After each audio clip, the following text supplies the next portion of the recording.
My mother lived for 20 years in denial after a doctor scared her so badly that she just never returned for treatment. It was only after sleeping upright in a chair for 4 months that she relented and went to the hospital. She spent the last 2 years of her life paralyzed because of that decision. Denial is a powerful thing. Denial allowed me to convince myself and those around me the unlikely cause of my attacks was some dangerous side effect of an over-the-counter medication. The mind believes what it wants to believe. I since discerned that it was my body screaming at me, "Hey, hey, look over here, you have cancer." I scheduled an appointment with the doctor's office. Wasn't for a few weeks' time, so I was able to put it into the calendar and out of my mind, because I had a business to run. My foray into the wedding industry began in an elegant yet cost-effectively designed booth at the Dallas Bridal Show in January of 2006. I shook hands like I was running for political office, eager to give my business card and brochure to as many brides as possible. I knew that if I could get my brochure into their overstuffed bags, that soon I would receive calls for help. After the show wrapped up, I booked my first couple. A few days later, I was hired by the second. This is it.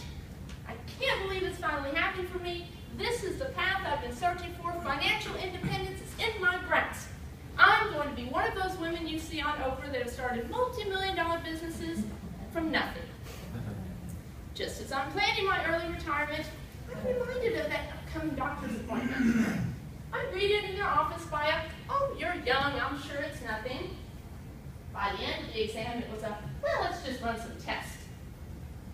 I was awaiting the results when the doctor called with the results of the ever-popular mammogram, my sonogram, and a biopsy. He began spitting out a few minutes worth of medical diagnostic jargon before hanging up. I began to do the math in my head. Well, let's see, I'm 40 years old. My mother was able to live for 22 years in denial. That gets me to 62. That only makes my son 36. That's just not enough time. Armed with these new calculations, I'm able to rise from my desk, go into the office restroom, return the call for confirmation, and ask, "So, I'm okay, right?" "No. No, Jill, you have cancer." "Oh, I think I mumbled something about, I thought you weren't supposed to get bad news over the phone."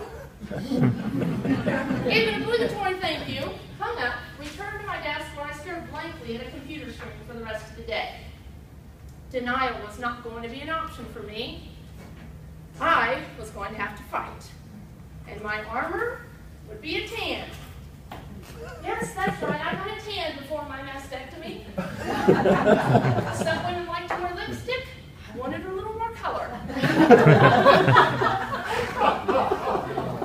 My surgeon confronted me with this decision when she asked, "Jill, have you been tanning?" "Why, yes. Yes, I have. I hear it can give you cancer, but at this point I figured, what the hell?" I underwent surgery before the first wedding. I started chemo after the third, and the next one wasn't for 5 months out. During that time, I continued to meet with brides and vendors in what can only be described as a Vicodin-driven, chemo-induced fog.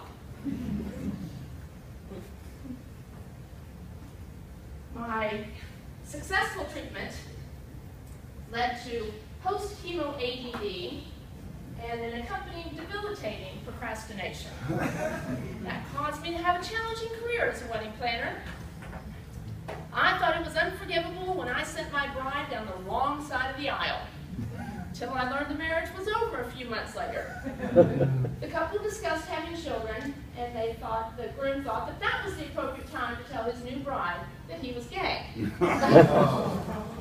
I learned to trust others when my DJ and florist called me from the basement of a venue to let me know that the reception site had been evacuated due to tornadoes in the area.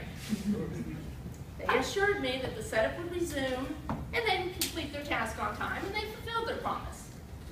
One afternoon, a groom got into an awful car accident. It was only after learning that he would recover, but not do so in time for the nuptials later that day, that I began searching for where his car had been towed, while $2,000 worth of mini Godiva chocolate wedding cake favors melted in the back seat. Unsuccessful, I learned not to sweat the small stuff. I questioned love when I had to convince a couple that maybe they should consider postponing their wedding after they'd been released from jail after a drunken brawl the night before. And then there was the bride that had kidney stones on the day of her wedding. One would have never known unless you caught a glimpse of her heaving in the restroom at the reception. She taught me that the show must go on. In the end, my only success was in beating cancer. I never achieved wedding planner extraordinary status. I still haven't met the man of my dreams, and I am far from being financially independent. Instead, this path has led me back to the idealistic, hopeful romantic that I once was. That is a good place for me to be.